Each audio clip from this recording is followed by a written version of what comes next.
하나님 말씀 로마서에서 보겠습니다.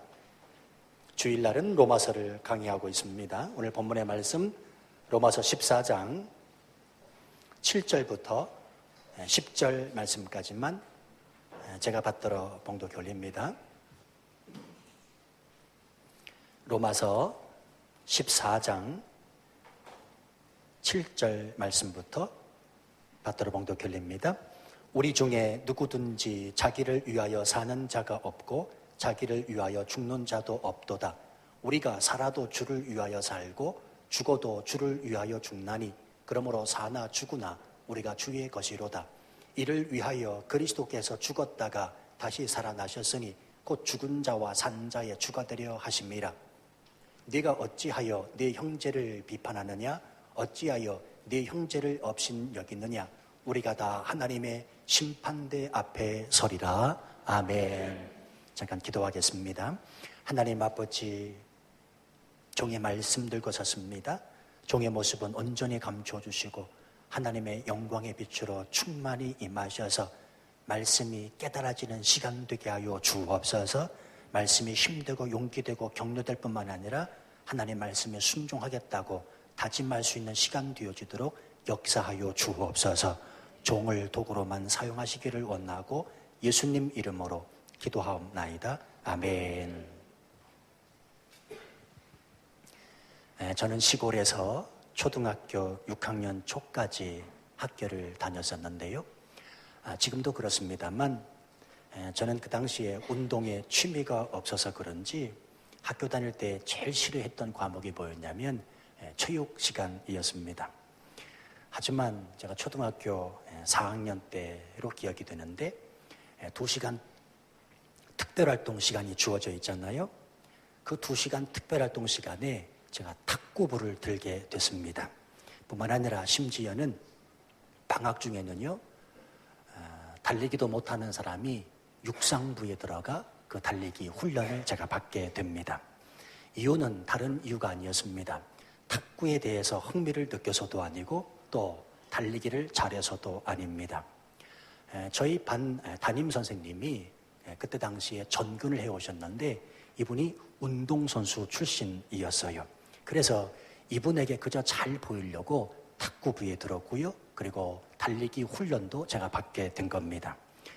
제가 이래봬도 당시에 학급 반장이었거든요. 예. 그런데요, 막상 탁구부에 들어가니까 그 벽돌 한 장을 반으로 잘라서 그 반토막짜리 하나씩을 다 이렇게 주더니요, 그걸 가지고 탁구실 안에 들어오면 이렇게 3,000번을 하라는 겁니다.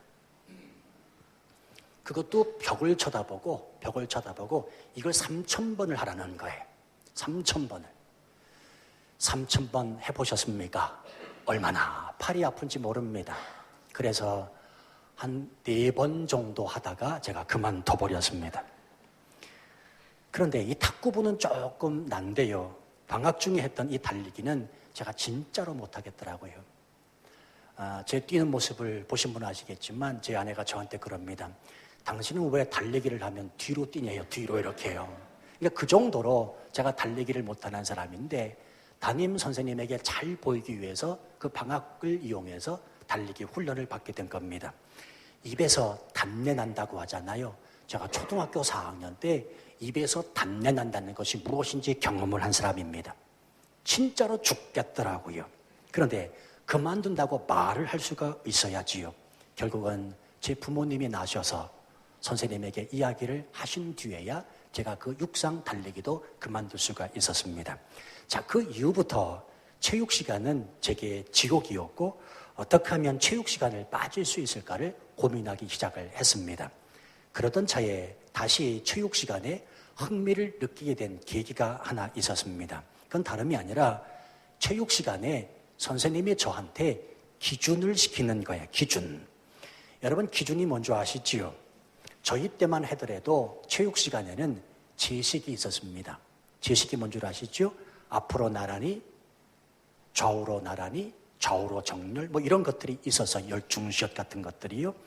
아마 요즘에 학교는 이런 게 아마 없으리라 그렇게 여겨지고 특별히 치앙마이에 사는 아이들은 이걸 도대체 무슨 얘기인지 못 알아듣더라고요. 앞으로 나란히 열중시어 좌우로 정렬, 이걸 모르더라고요. 근데 저희 때만 해도 초등학교 때부터 고등학교 때까지 제식이 있었고, 저는 고등학교 때 이 교련 과목, 이 목총 들고 교련 과목을 배운 사람이기 때문에 그렇습니다.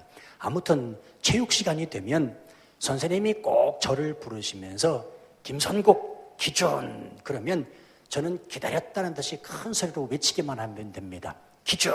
그러면 저를 중심으로 흩어져 있던 아이들이 앞으로 나란히 좌우로 나란히 하면서 열과 오를 딱딱 맞추더라고요. 이게 너무 재밌는 거예요. 뿐만 아니라 선생님한테 잘 보이려고 제가 탁구부에도 들어갔고요, 육상부에도 들게 된 건데, 이 선생님이 제 이름을 또 막 정확하게 불러주십니다. 김선국, 너 기준! 그러시는 거예요. 이게 얼마나 감격스러웠던지요. 이 후에 보면 이 선생님이 제 목소리를 들어서 그러셨는지 어쩐지 모르지만 바로 초등학교 4학년 때 김성국, 네가 웅변을 해라.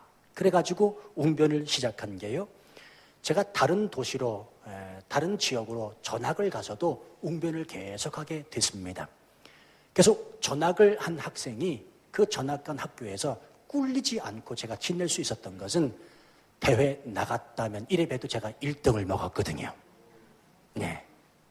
그러니까 이 선생님이 기준 한 번 시킨 것 때문에 제가 웅변을 시작하게 됐고, 이 어렸을 때 웅변한 것이 목사가 된 지금에서 얼마나 도움이 되는지도 모릅니다. 자, 생각해 보니 제 인생이 기준, 김성국 너 기준이라고 하는 그것 때문에 바뀌었다, 이런 생각도 들더라고요. 어제 제가 본문의 말씀을 묵상하다가 그러면서 깨닫게 되었습니다. 그냥 한번 외치고 마는 기준이 아니라 내 삶에서 진짜 기준은 무엇이 되어야 되는가? 더 나아가서 우리 그리스도인들이 이 땅을 살아가면서 그리스도인들에게 있어서 기준된 삶을 무엇이 해야 되는지 제가 오늘 본문의 말씀을 통해서 깨닫게 됐습니다. 본문의 말씀은 다양하게 해석되고 또 그래서 다양하게 설교할 수도 있겠지만, 저는 이 본문의 말씀이 우리 그리스도인들에게 삶의 기준이 무엇인지 말씀하고 있다고 생각합니다. 자, 그래서 오늘 기준에 관한 말씀을 드리려고 하는데, 자, 먼저 지난 시간에 마지막으로 살펴본 6절 말씀을 다시 보실 필요가 있고요. 이 6절 말씀을 이해해야 7절 이하의 말씀을 이해할 수 있기 때문에 그렇습니다. 우리 다 같이 한번 6절 말씀을 읽어볼까요? 시작. 나를 중히 여기는 자도 주를 위하여 중히 여기고 먹는 자도 주를 위하여 먹으니 이는 하나님께 감사함이요 먹지 않는 자도 주를 위하여 먹지 아니하며 하나님께 감사하느니라. 자, 지난 시간에 언급을 했습니다만 로마 교회 안에 함께 신앙생활하는 유대인 성도들과 그리고 이방인 헬라 로마 성도들 간의 의견 충돌이 일어났습니다. 이들의 문제는 다른 것이 아니라 먹어야 하는가 먹지 말아야 하는가, 나를 지켜야 하는가 지키지 말아야 하는가에 관한 지극히 유대 전통적인 비본질적인 문제 때문에 싸우고 있는 것입니다. 이에 대해서 사도 바울은 분명하게 말합니다. 지난주 설교 제목이었죠. 다름을 인정해야 된다. 서로가 다른 것을 받아들이고 수용하고 용납해야 된다. 뿐만 아니라 주님을 위하고자 하는 동기와 목적이 순수하다면 이는 어찌 됐든지 간에 너희들이 복음 안에 있다면 그들을 받아들일 수 있어야 된다라는 말씀을 드렸습니다. 오늘 그 말씀이 바로 이 6절 말씀입니다. 나를 중히 여기는 자도 주를 위하여 중히 여기고 먹는 자도 주를 위하여 먹으니 이는 하나님께 감사함이요 먹지 않는 자도 주를 위하여 먹지 아니하며 하나님께 감사하느니라. 이 말씀을 가만히 들여다보면 주를 위하여라는 말이 3번씩이나 반복해서 등장하고 있습니다. 여러분, 성경을 보시면서 반복해서 등장하는 단어는 중요한 의미가 있습니다. 지금 중요하기 때문에 주를 위하여라고 하는 이 단어가 반복해서 3번씩이나 나오고 있는 겁니다. 이 말씀이 뭘까? 여러 해석이 가능하겠지만 특별히 오늘 저는 여러분 앞에서 기준이라 이렇게 말씀드리고 싶은 겁니다. 다시 말하면 예수님이 기준이 되라는 겁니다.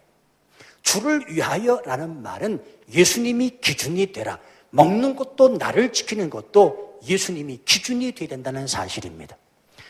여러분, 내 기준으로 그 사람을 쳐다보면 양에 찰 수가 없습니다. 늘 부족합니다. 아시다시피 저는 부교육자가 없지요? 부교육자 없는 김성국 목사를 볼 때마다 안타까우시지요? 안 안타까우시군요. 예, 그냥 이대로 가기를 원하시는 것 같아요. 근데 어떤 분이 저한테 그러세요. 목사님의 기준을 좀 낮춰주세요. 왜 부교육자가 안 오느냐? 목사님 눈이 너무 높기 때문이라는 거예요. 근데 그 얘기를 들으니까 제가 확 마음에 와닿더라고요. 아, 그렇구나. 내 기준으로 그 사람을 쳐다보면 양에 찰 수가 없습니다. 내 기준을 끌어내려야 됩니다. 여러분이요, 우리 주님의 기준으로 그 사람을 보면 어떻습니까? 용서하고 받아들이고 수용할 수 있지 않겠습니까? 지금 이 말씀입니다. 주를 위하여 하라. 주를 위하여 하라. 내 기준이 아니라 주님의 기준으로 그 사람을 받아들여 그의 어떠한 행동이나 말까지도 받아들일 수 있어야 된다. 왜요? 너희들이 복음 안에 있기 때문에 그렇다는 말씀입니다. 성도 여러분이요, 예수 그리스도 안에 있으면 모든 그리스도인들은 그리스도가 기준되어야 될 줄로 믿습니다. 혹 지금 여러분의 삶이 흔들리고 있다면, 그리고 정리되어 있지 못하고 한다면, 어수선하다면 어쩌면 그것은 기준 설정이 잘못되어 있기 때문인지도 모릅니다. 왜 그렇습니까? 기준이 흔들리면 모든 게 다 흔들리는 거거든요. 기준이 변하면, 내가 삼고 있는 그 기준이 변하면 모든 것이 다 변해 보이기 때문에 그렇습니다. 이런 의미에서 이 시간 말씀을 의지해 여러분에게 간곡히 말씀을 드립니다. 그리스도인으로서, 치앙마이 이 땅을 살아가는 그리스도인으로서 물질을 기준 삼지 마시기를 바랍니다. 왜냐하면 물질은 반드시 없어지기 때문에 그렇습니다. 또한 그리스도인으로서 이 땅을 살아가며 어떤 사람을 기준 삼지 마시기를 바랍니다. 왜요? 사람은 조변석계, 아침 저녁으로 변할 수밖에 없는 인물이기 때문에 그렇습니다. 성도 여러분, 우리의 기준은 없어지지도 않고 변하지도 않는, 그렇다고 흔들리지도 않는 예수 그리스도, 그분이 지신 십자가가 우리 모든 그리스도인들의 기준 될 줄로 믿습니다. 사람들이 인생을 살면서 방황하는 이유가 뭘까요? 생각해 보면 아주 간단합니다. 기준을 자꾸 바꾸기 때문에 그렇습니다. 자, 예를 들면 이런 거예요. 지금 여러분들이 앉아있는 자리에서 기준을 여기 서 있는 김 목사로 잡고 있다면 앞에서 몇 번 줄 이렇게 말씀하실 수 있습니다. 그렇지요? 그런데 기준이 김 목사가 아니라 창문이라고 한번 생각해 보시자고요. 여러분이 지금 앉은 자리에서 창문을 기준으로 말씀을 하시면 내가 창문 옆에 몇 번 줄에 앉아있다 이렇게 말씀을 하실 겁니다. 이게 무슨 말이냐? 물체의 위치는 기준으로부터의 거리를 말한다는 겁니다. 다시 말씀드릴까요? 물체의 위치는 기준으로부터의 거리입니다. 다시 말하면 기준이 달라지면 같은 물체의 위치일지라도, 다시 말하면 내가 앉아있는 이 자리는 변하지 않음에도 불구하고 나타내는 표현이 달라질 수밖에 없다는 겁니다. 여러분, 기준은 바뀔 수가 없습니다. 그러나 내가 기준을 바꿔버리면 표현이 달라지고 내용이 달라지고 내 삶은 바뀔 수밖에 없습니다. 예를 들어서 오늘은 이것이 기준이라고 했다가 내일은 저것이라고 기준이라고 한번 생각해 보십시오. 그 삶은 분명히 안정되지 못하고 인생은 방황할 수밖에 없고 그 삶은 정리정돈되어 있지 못하다는 사실입니다. 그러므로 우리는 반드시 기억해야 됩니다. 예수님과 예수 그리스도가 지신 십자가가 우리 그리스도인들의 삶의 기준이 되었다면 이제부터는 이것이 흔들리면 안 됩니다. 바뀌면 안 됩니다. 왜 그렇습니까? 그 기준은 돈처럼 사람처럼 변하지 않고 흔들리지 않으며 방황하는 인생에게 영생의 빛을 제공해 줄 수 있는 기준되기 때문에 그렇습니다. 자, 그렇다면 예수님이 기준되어 살아가는 삶은 어떠한 삶인가? 오늘 본문의 말씀을 통해서 두 가지만 상고해 보려고 합니다. 자, 첫 번째는요, 예수님이 기준이 되는 삶은, 따라서 하십시다. 내가 죽고 예수님이 사는 삶이다. 그겁니다. 예수님이 기준되는 삶은 내가 죽고 예수님이 사는 삶입니다. 이제 7절 말씀을 보세요. 우리 중에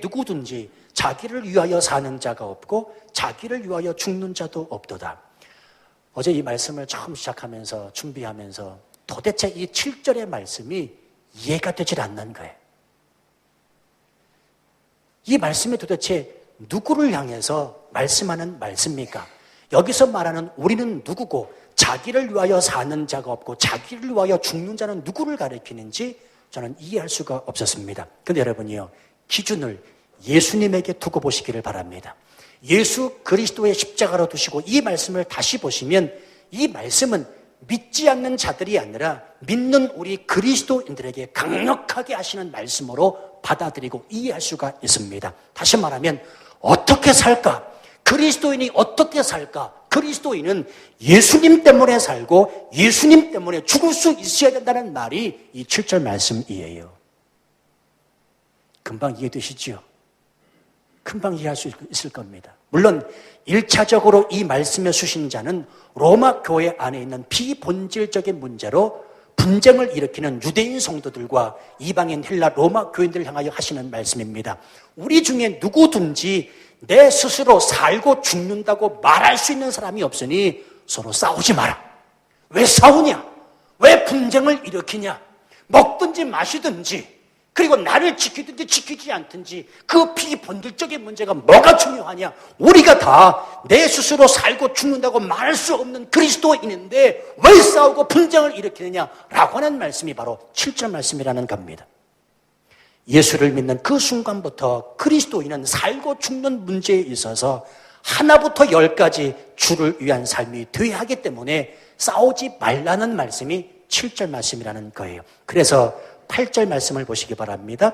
우리가 살아도 주를 위하여 살고 죽어도 주를 위하여 죽나니 그러므로 사나 죽으나 우리가 주의 것이로다. 다시 말하면 그리스도인은 살아도 주를 위하여 살고 죽어도 주를 위하여 죽으니 그러므로 사나 죽으나 그리스도인은 주의 것이로다 하시는 말씀인 거예요.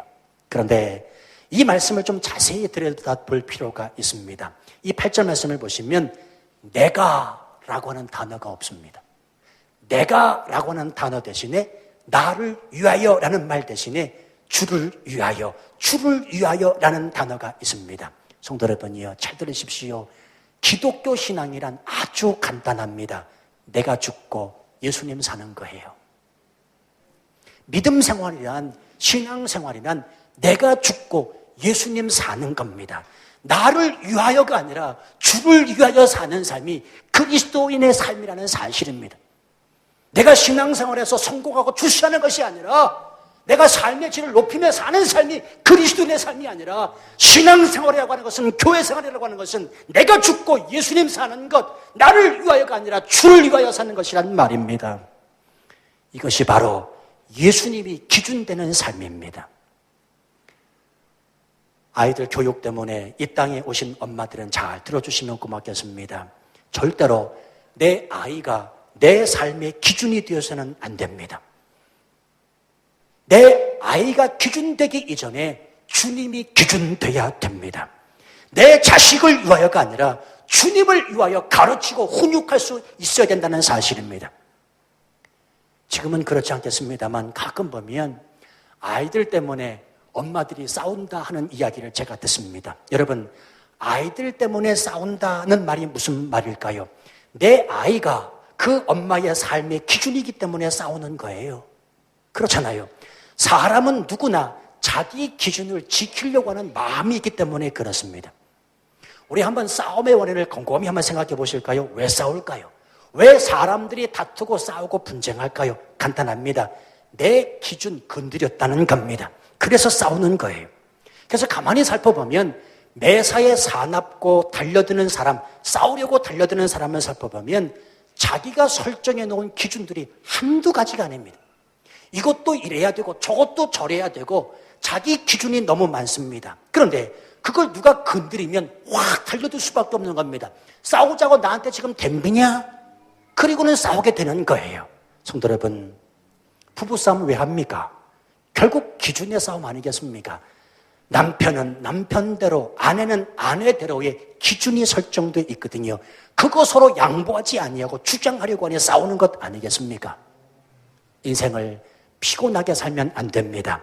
내 기준으로 살면 인생은 피곤하지만 주님이 내 기준이 되면 인생은 희망이 있고 기쁨이 넘칩니다. 왜 그러느냐?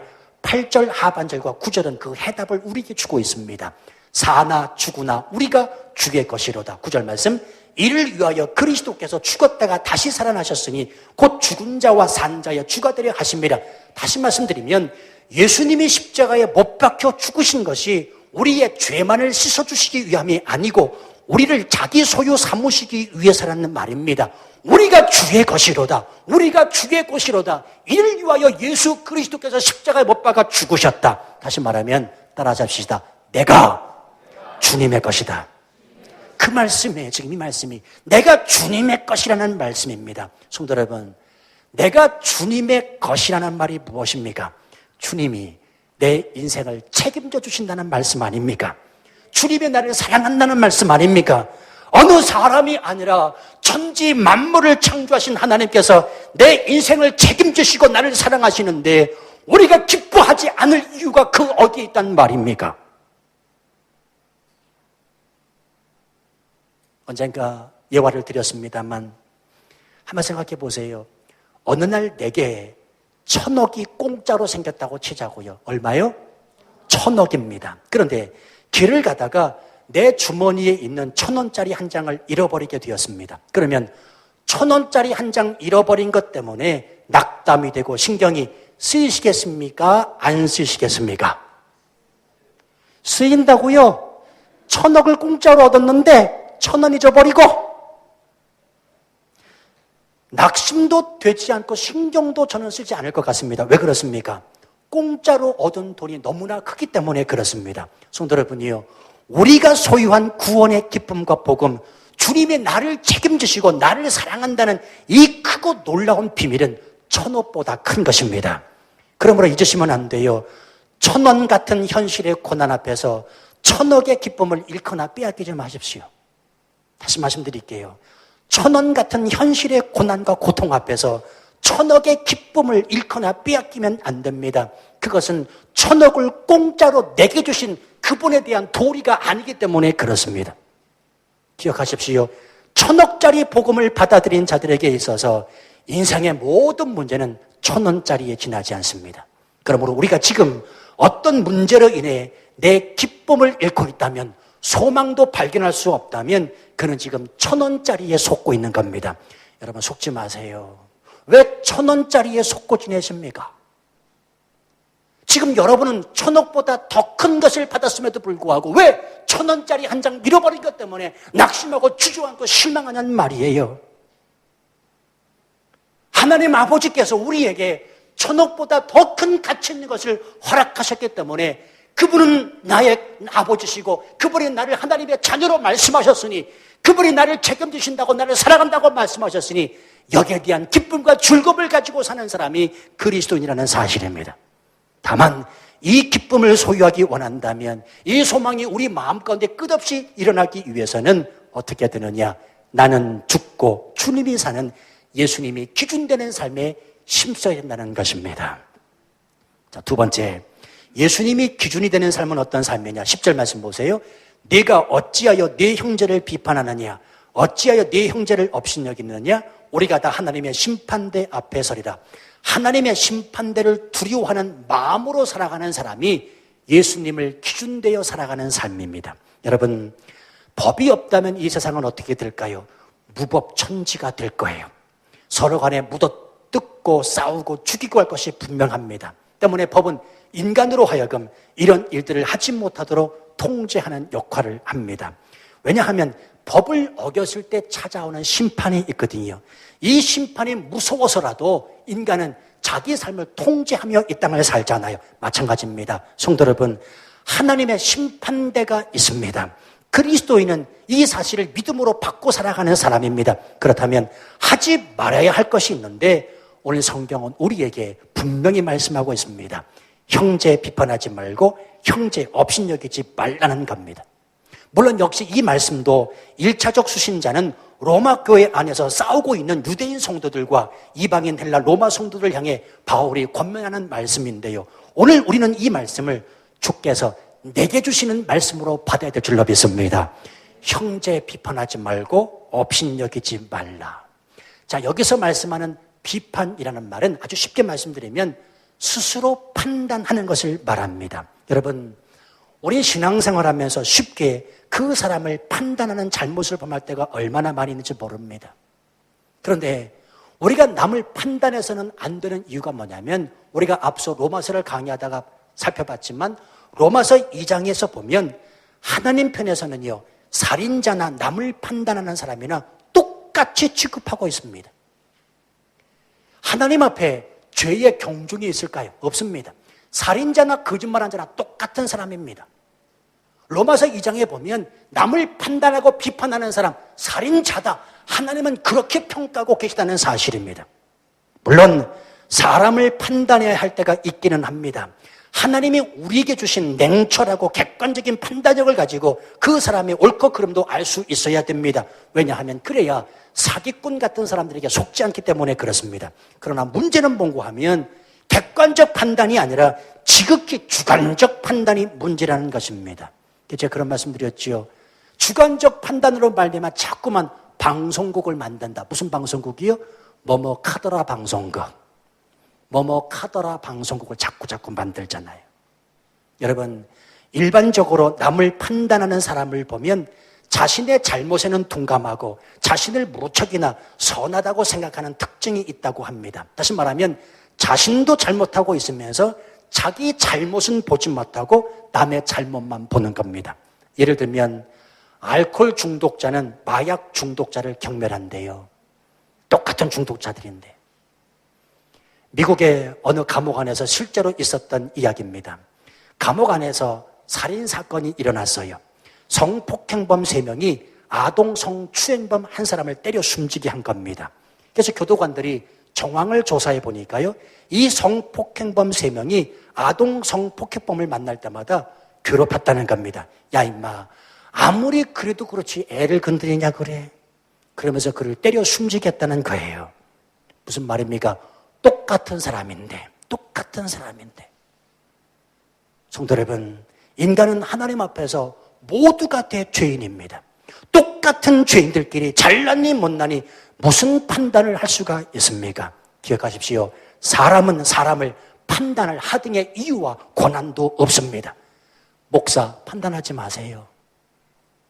목사도 그 성도 판단해서는 안 됩니다. 선교사님들 판단하지 마세요. 내 남편 내가 판단하지 마세요. 내 아내 내 자녀도 판단하지 마세요. 다 50보 100보기 때문에 그렇습니다. 내가 누군가를 판단하면 나도 누군가로부터 판단받을 수 있는 대상이요, 무엇보다도 하나님의 심판대가 기다리고 있음을 우린 잊어서는 안 됩니다. 자, 두 번째 단어 보실까요?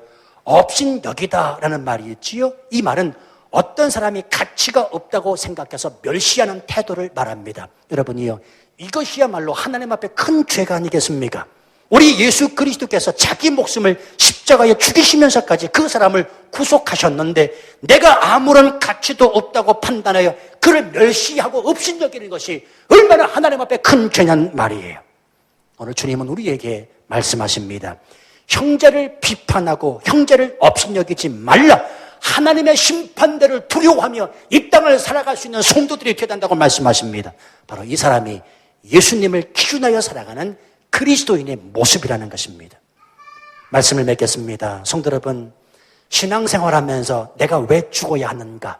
신앙생활하면서 내가 내 형제를 왜 비판하지 말고 업신여기지 말아야 되느냐? 내 삶의 기준이 예수님이기 때문에 그렇습니다. 근데 여러분, 그거 아십니까? 아주 놀랍고 중요한 사실이 있는데 예수님의 기준 또한 나라는 사실입니다. 할렐루야.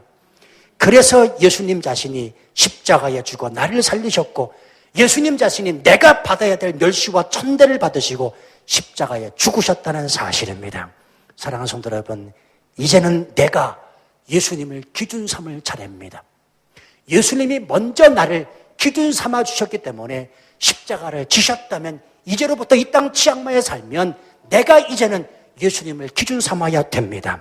예수님이 이 시간에 우리 이름을 부르십니다. 지명하여 나를 부르시고 계십니다. 김선국 기준, 김선국 기준. 한 주간 삶에서 이 음성이 들릴 때마다 큰 소리로 외치시면 됩니다. 기준, 예수님 기준. 따라서 하십시다. 기준, 예수님 기준. 다시 한번 기준. 예수님 기준. 주님의 그 음성에 민감하게 반응하여 주의 뜻을 아름답게 이 땅에서 이룰 수 있는 저와 여러분 되시기를 주님의 이름으로 축원합니다.